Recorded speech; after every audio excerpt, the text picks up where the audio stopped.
Oi, gente!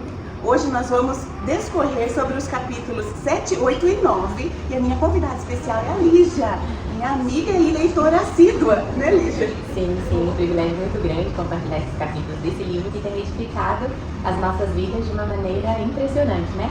Fala com todos nós, no nosso dia a dia, nos nossos afazeres, nas nossas tarefas. É um privilégio muito grande compartilhar um pouquinho do que Deus trabalhou nesses capítulos no meu coração. E eu não podia deixar de te chamar para o capítulo 7. É verdade. É verdade, né? Nesse capítulo é a segunda vez que eu faço a leitura deste livro e quando a gente recebeu ele pelo grupo, eu procurei você, né, para falar o quanto esse capítulo mexe comigo, né? O título dele é Conferindo E-mails e essa é a minha atividade diária há 12 anos, né? Meu trabalho é uma vocação que o Senhor me deu. E a primeira vez eu fui muito confrontada com essa leitura. E a autora fala, né, a Tishi fala, só meu propósito em ler e-mails todos os dias. E eu falei, parece que ela está aqui sentada na minha cadeira, vendo o meu dia a dia. É, né? essa sensação que dá mesmo lendo esse livro. Então, o capítulo 7 é Conferindo E-mail, bênção e envio. Isso. Como que foi quando você leu então pela primeira vez, que já faz um tempinho? Ela solta logo uma frase, ela fala, meu cérebro não dá conta de tanta informação. Aí eu falei assim, não, esse é o meu cérebro. E aí você vai se identificando, né, com as colocações que ela traz. E eu recebi e-mails de trabalho, e-mails pessoais, aí ela cita também as propagandas que vem no meio, aí você fala, Senhor, me ajuda a ordenar tudo isso, porque o que é prioridade, o que é do meu trabalho, o que pode ser deixado para amanhã, o que eu tenho que fazer agora. Aí ela traz uma oração que dentro da liturgia de culto deles, eles falam, né, Senhor, envia-nos, ó Pai, para fazermos a obra a qual fomos chamadas a fazer. Avancemos, em nome de Cristo. Todo domingo eles fazem essa oração, porque o Senhor nos chamou, cada uma de nós temos uma vocação. A palavra de Deus diz que nós somos sal e luz do mundo. Então nós temos uma vocação, um serviço a ministrar ao mundo. E isso mudou totalmente a minha maneira de encarar o meu serviço. A nossa perspectiva, ela muda completamente, porque se o Senhor me faz levantar todos os dias e me abençoa e me envia, é para eu ser luz no meu ambiente de trabalho. Então isso é muito maravilhoso. Muda completamente o dia a dia, completamente. né? Você estar ali sabendo que você está ali para servir ao Senhor, que a sua vida adora o Senhor onde você está. E aí ela percorre, né, ao longo da história, nos mostrando por que a gente tem essa dualidade dentro de nós, de acharmos que monges, pastores, padres, freiras ou pessoas que são dotadas a ministérios mais artesanais, como elas ficam fazendeiro, as mães, né? Porque nós achamos que esses trabalhos são totalmente voltados ao Senhor e uma empresária, uma costureira, né, um homem de negócios, não. Então ela vai desmistificando uma cultura que a gente tem do sagrado e do secular, né? Que a nossa vida, na nossa vocação, é para a glória e honra do Senhor. Então, ao ler os meus e-mails, eu sei que eu posso glorificar ao Senhor. Ela cita neste capítulo o exemplo de uma funcionária, a Didi. Ela fala, eu trabalhei durante muitos anos num trabalho muito monótono, muito rotineiro, muito cansativo. As pessoas só reclamavam, era muito terrível, o ambiente pesado, mas havia a Didi. A Didi é aquela funcionária sorridente, trabalhava feliz, abençoava as pessoas com o trabalho dela. Então eu falei, Senhor, eu quero abençoar as pessoas no meu trabalho, porque se eu estou aqui, eu posso ser uma carta viva do Senhor aqui. Então eu quero refletir o Senhor aqui. Eu quero ser uma Didi, né, onde as pessoas encontram alegria no meu serviço. E tem outra frase que ela fala, deixa eu achar aqui. Quando eu faço bem no meu trabalho, faço com excelência, eu ministro a vida do outro, porque eu torno o trabalho do outro mais leve. Maravilhoso, isso realmente faz diferença. E quando você fala dessas categorias de trabalho, né, como a autora ela vai citando aqui, eu acho que é muito comum a gente ter esse conflito dentro de nós. Meu trabalho, ele é corrido e minha mente fica envolvida nele, porque tem que ser assim, né? Você precisa se preocupar com vários detalhes do seu dia a dia. E olha o tanto de horas que você fica, então, nesse universo, nessa bolha do trabalho, né? E quando muitas vezes a gente pensa em ter uma vida que glorifique mais ao Senhor, a gente já vê isso como um grande empecilho, essa rotina que você vive de trabalho, e você começa a desejar ter um outro tipo de trabalho para que você possa ter a tranquilidade de pensar no Senhor. E nós mulheres que estamos no mercado de trabalho, a gente pode pensar que só aquela mulher que não trabalha fora é que consegue glorificar o Senhor no seu dia a dia. É um equívoco, né? É um Nós equívoco pensarmos muito isso. grande e eu acredito que seja muito comum. Então é muito bom quando ela coloca dessa forma, para a gente desejar sermos a Didi onde a gente Exatamente. está. Ela traz uma frase do Eugênio Peterson, artista, que ele, um termo, né, que ele usa, que é a santidade vocacional. Que a santidade, ela é algo concreta, ela precisa de algo concreto. Ela não é algo que está no além, né? Ah, eu sou santo. Não, eu sou uma mãe santa, eu sou uma esposa santa, um médico santo, um professor santo. Eu leio os meus e-mails santa, eu respondo os meus e-mails santa. Então, isso traz beleza para o nosso trabalho. A santidade precisa de algo para se concretizar. E isso é muito belo você pensar sobre isso, porque senão a gente fica realmente vagando numa santidade inatingível.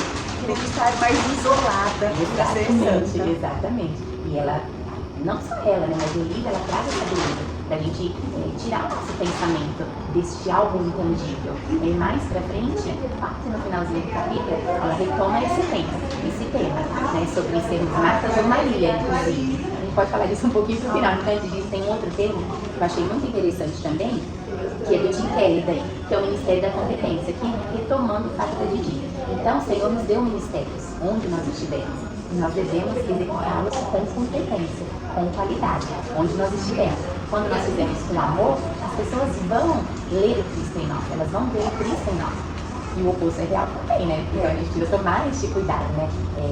Qual é a faceta de Cristo que nós estamos revelando nas nossas vocações? Se o Senhor me abençoe e me envia, onde eu estou ali enviada, qual é a leitura de Cristo que eu tenho passado?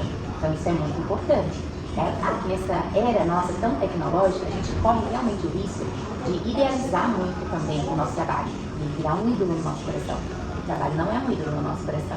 Então ela fala de duas vias, né? A via do workaholismo, que a pessoa trabalha, e ela sai do alvo, né? Ela perde o prumo porque ela deixa de ter relacionamentos, ela deixa de estar com a família dela, ela deixa de ter um tempo de descanso.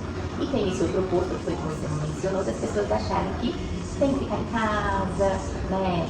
Preciso parar para contemplar, preciso me isolar, preciso ser um monge, preciso ir para o campo, preciso ir para a fazenda. Então tem esses dois opostos. Esse segundo oposto ela chama de escapismo.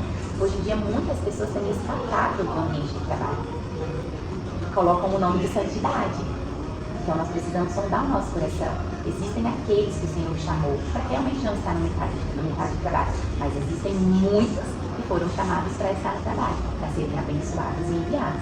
Ela cita a terceira via, né? Não sermos como Martas, muitos afazeres, muitas atarefadas, muito cansadas, mas também não há necessidade de sermos totalmente, né, todas numa visão contemplativa, que ela ilustra, né, no paralelo de Marta e Maria. Eu posso escolher a terceira via, que é fazer as minhas tarefas de maneira contemplativa e adorando o nome do Senhor. Isso não é um descanso pra gente? Não é um alívio? É um alívio pra gente e pra quem convive com a gente, né? Exatamente. Então, né? aí você se torna uma bênção, né? Exato. Ai, que maravilhoso. Tem uma outra frase que traz também para nós, é um ensinamento para a gente ter gravado no nosso coração em relação a muitas mulheres que têm dúvidas com relação ao trabalho, né? Então ela fala que depois da reforma protestante, dissipou isso de santo, de trabalho ser santo ou secular.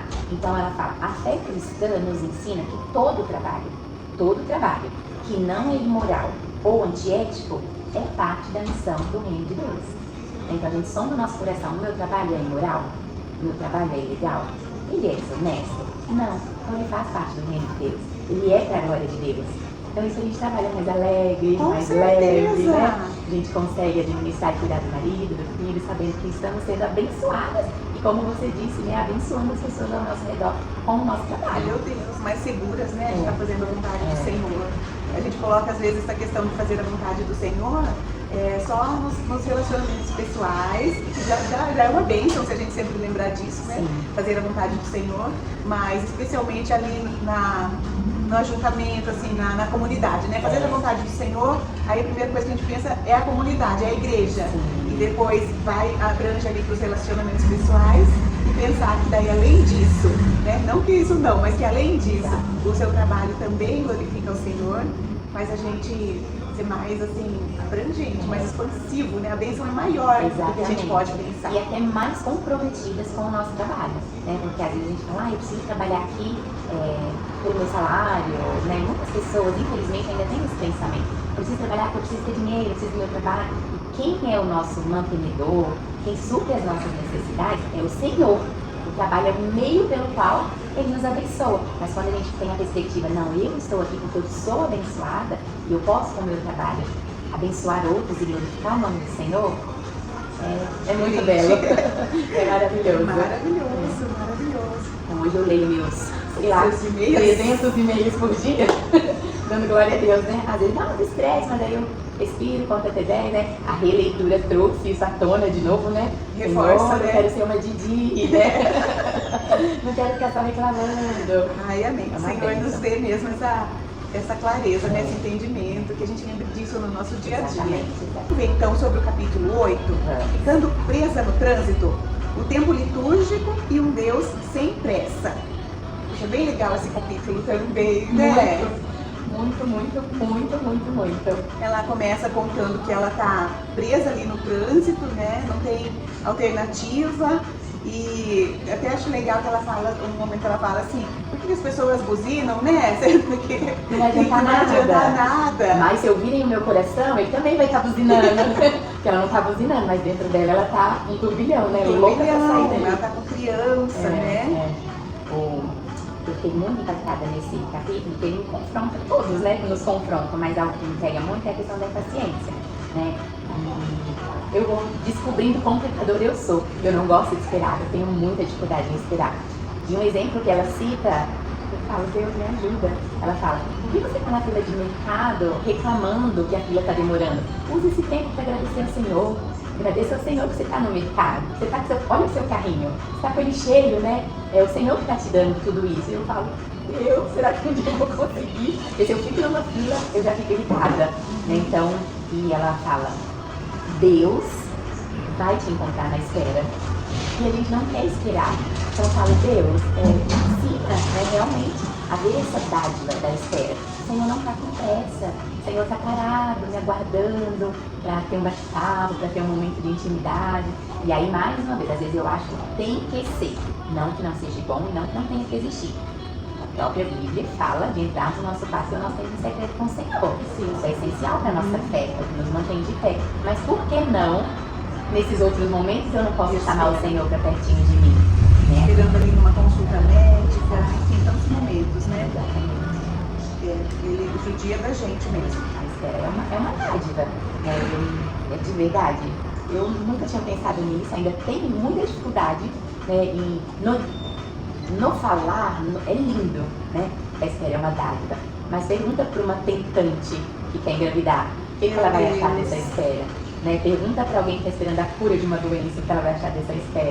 É uma angústia, é um sofrimento, mas o Senhor nos mostra neste sofrimento, né? Neste tempo de aguardar. Ele se revela a nós como um Deus bondoso, um Deus amoroso, não é mesmo? E longânimo. Exatamente.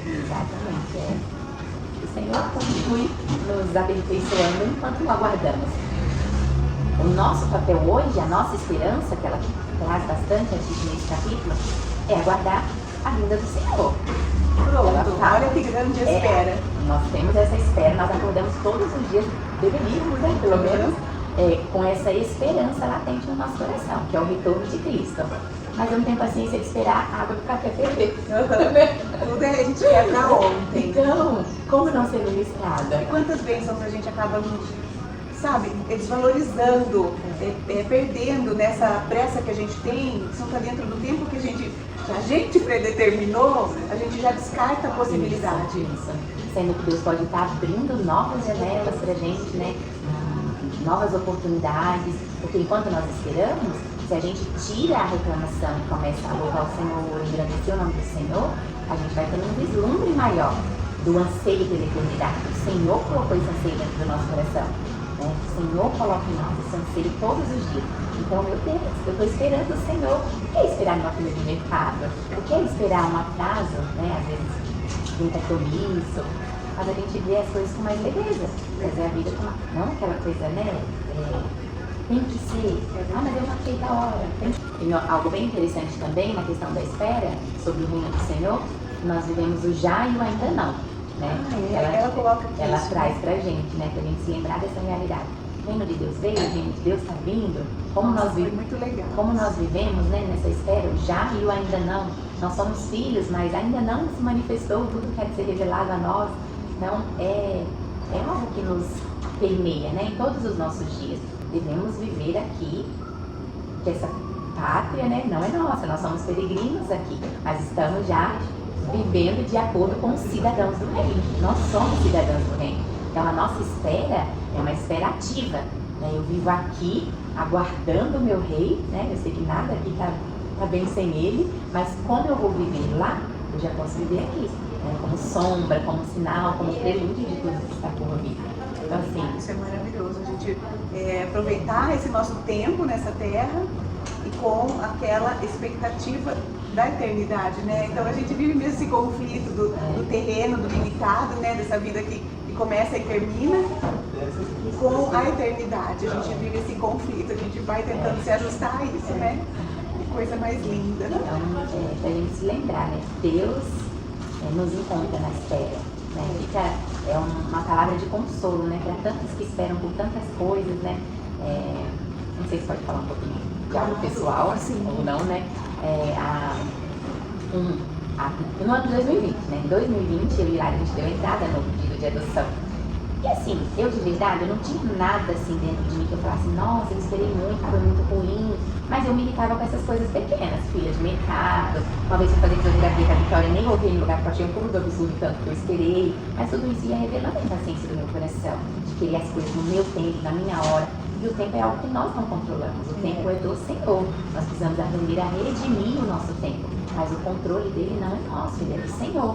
E quando nós demos entrada na adoção, eu achei que seria rápido, né? E ela só concretizou com a chegada do Vitor em 2024. Então foram 4 anos de espera. E nesse processo, mais ou menos no meio, eu falei, eu não aguento mais, eu não quero mais. Eu falei, eu acho que Deus não queria isso pra gente. Será que a gente entendeu errado? Porque não é possível, né? Tantas crianças para ser adotadas e a gente já tá como um astro na fila e aí? Né? E o Hilário falava, não, eu creio que é do Senhor, sim, o Senhor comunicou isso com a gente e na hora certa, nosso filho vai chegar. E aí eu comecei a experimentar essa dor que gera a espera. Não só essa impaciência de coisas corriqueiras, mas essa angústia. E o Senhor falou também para você sentir um pouco que as pessoas que realmente esperam tempos duradouros sentem, né? Sentir essa dorzinha na carne. Comecei a ler um livro que chama No Lugar da Espera, da Vanessa. É muito lindo também. E ele vai ministrando esse presente que é a espera. Porque o Senhor, ele vem, ele traz consolo no nosso coração. A gente busca ele com uma intensidade que é diferente de que quando está tudo ok. Ele vai nos aperfeiçoando nesse lugar de espera.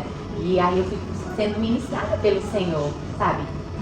É gostoso esperar? Não, não é gostoso, porque a gente quer tudo para ontem. Mas é uma estação onde nós somos muito forjadas, onde o Senhor ministra que Ele é suficiente para nós. E nós precisamos aprender isso, a nos deleitarmos na presença do Senhor. E se nós estamos aguardando Ele, todas as demais coisas forem necessárias a nós, Ele nos trará no tempo certo, né? E para a glória do nome dEle, né? Hoje nós estamos com o Vitor, já vai fazer quase um ano, e é para a glória do Senhor, né? A gente vê que essa adoção é para a glória do Senhor, né? Não foi para suprir uma falta familiar. Nesse tempo de espera, o Senhor trabalha em nós, nos amadurece, e coloca o olhar dele no nosso olhar, é o tempo que ele precisa, né?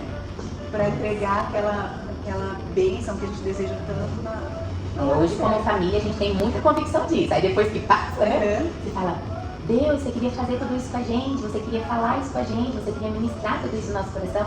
Para nossa casa, a espera foi um tempo onde nós aprendemos muito a confiar no Senhor, a aguardar o Senhor, a ter histórias para contar, né, para pessoas que também aguardam, tanto na questão da maternidade quanto em muitas outras coisas, porque o esperar envolve muitas áreas, né, da nossa vida, né?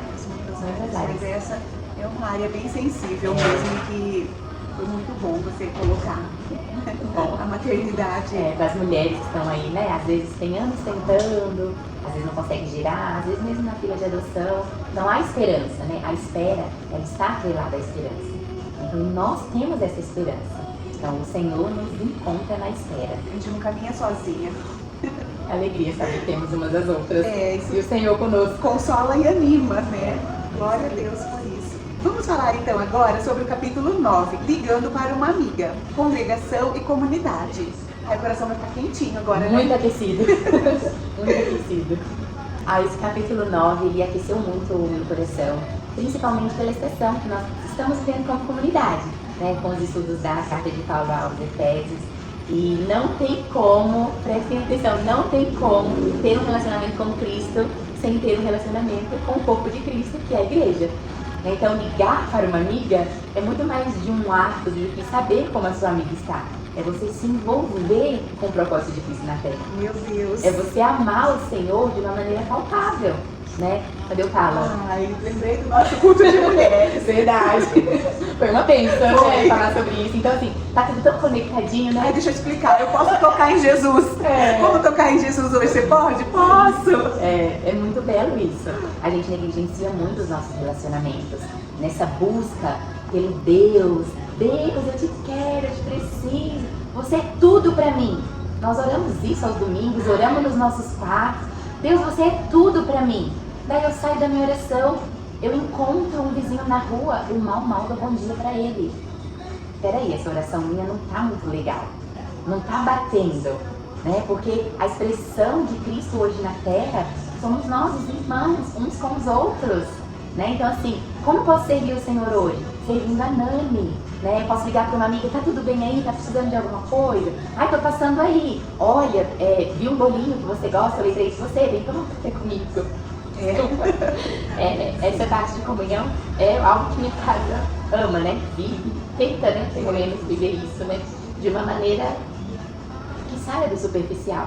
Porque esse é o desejo do Senhor para nós. Você enxergar as pessoas de verdade, né? Enxergar o Cristo. Além, né? Cristo, além da aparência, classe social, e sabe, muito além, é enxergar lá dentro. É muito fácil criticar, né, as pessoas ao meu redor, olhar elas na cara. Mas quando eu percebo que existe a imagem do Senhor no meu irmão que está do meu lado, eu não posso simplesmente maltratá-lo, eu não posso ignorá-lo, eu não posso desprezá-lo, porque ele está ali carregando a imagem de Cristo. Isso não tem como mexer com a gente, porque hoje em dia os relacionamentos eles estão muito solúveis, né? Muito solúveis.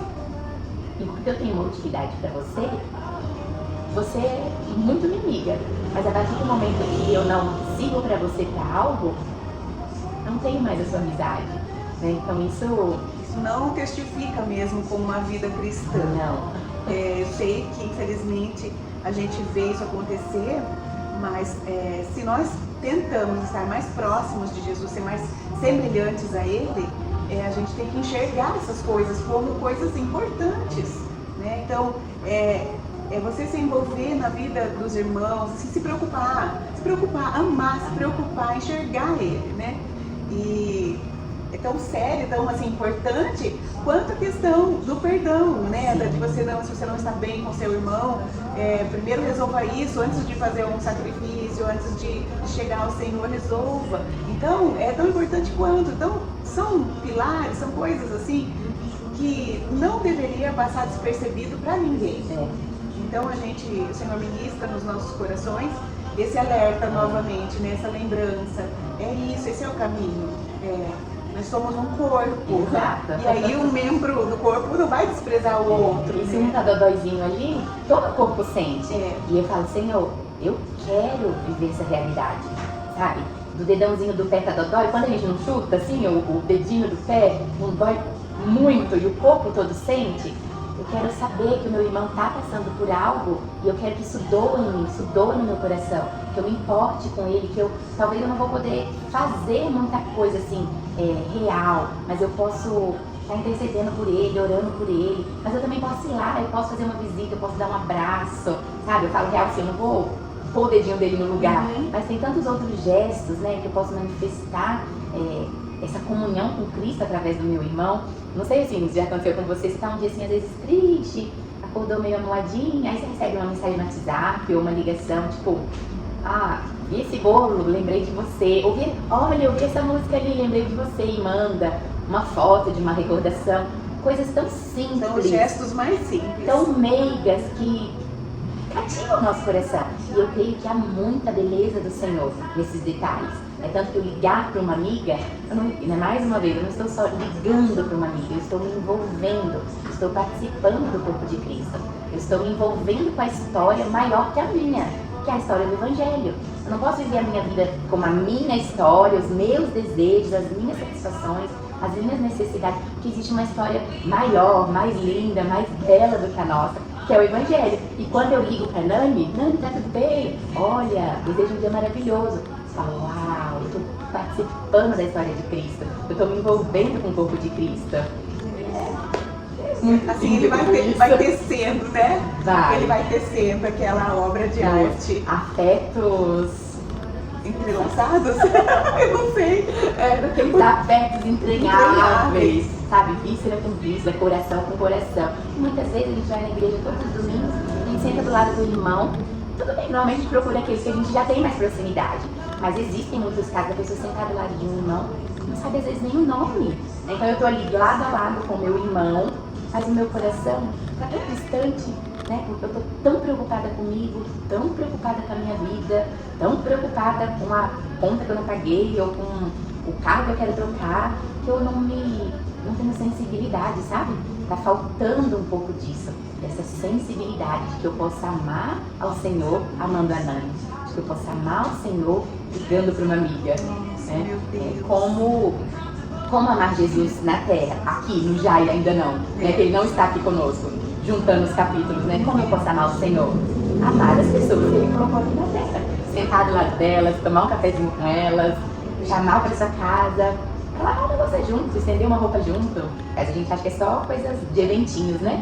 Um churrasquinho, um cafezinho, não. Trazer para dentro da sua realidade. E aí nós vamos estar amando o Senhor. Meu Deus, é um exercício. Hoje em dia a gente tem que fazer o exercício de amar o próximo. Ele não flui assim, com tanta naturalidade, né? Com naturalidade, espontaneamente, muitas vezes é só o nosso lado mais carnal, né? A gente não precisa se esforçar. A gente não precisa se esforçar para ser individualista, para ser egoísta. É tão fácil, né? A gente tem que se esforçar para enxergar o outro, para valorizar o outro, amar como Cristo, né?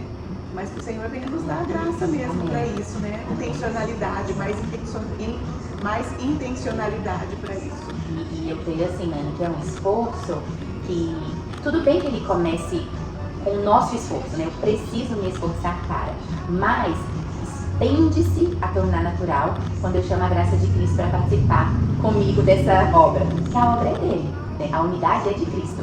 Ele gera a unidade. Então, quando eu trago a graça de Cristo para os meus relacionamentos, Senhor, preciso da tua graça nos meus relacionamentos. Sozinho, vai dar ruim. Pode começar legal, com o meu esforço, mas uma hora ou outra vai dar ruim. Então, vem com a gente, fica aqui juntinho de nós, né? Porque nós precisamos do Senhor. Então, é como o Paulo mais uma vez fala, né? Dos exercícios dos músculos.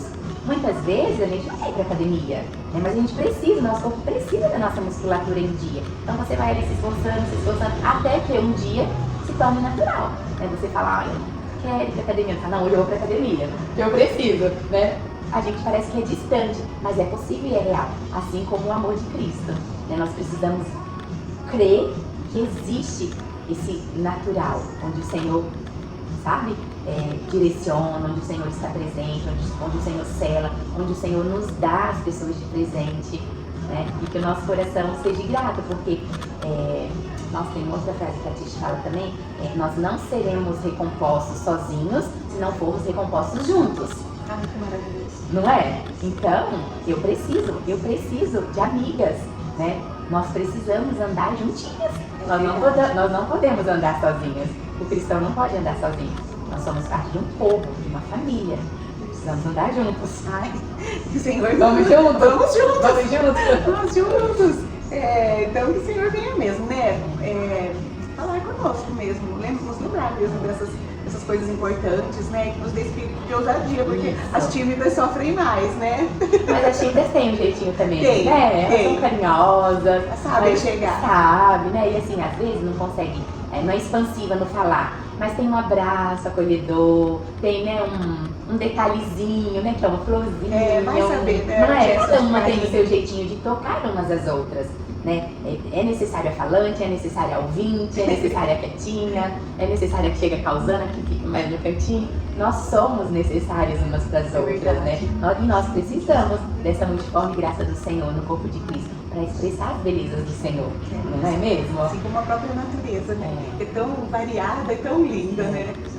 Bom, então, nós passamos aí para você, a Lígia compartilhou, né? Os sentimentos, um resumo desses 3 capítulos. E aí, tem mais uma palavra final para concluir, né, Lígia? Vamos lá, para sintetizar, né, esses capítulos que a gente compartilhou aqui, 6, 7, 8, 7, 8 e 9.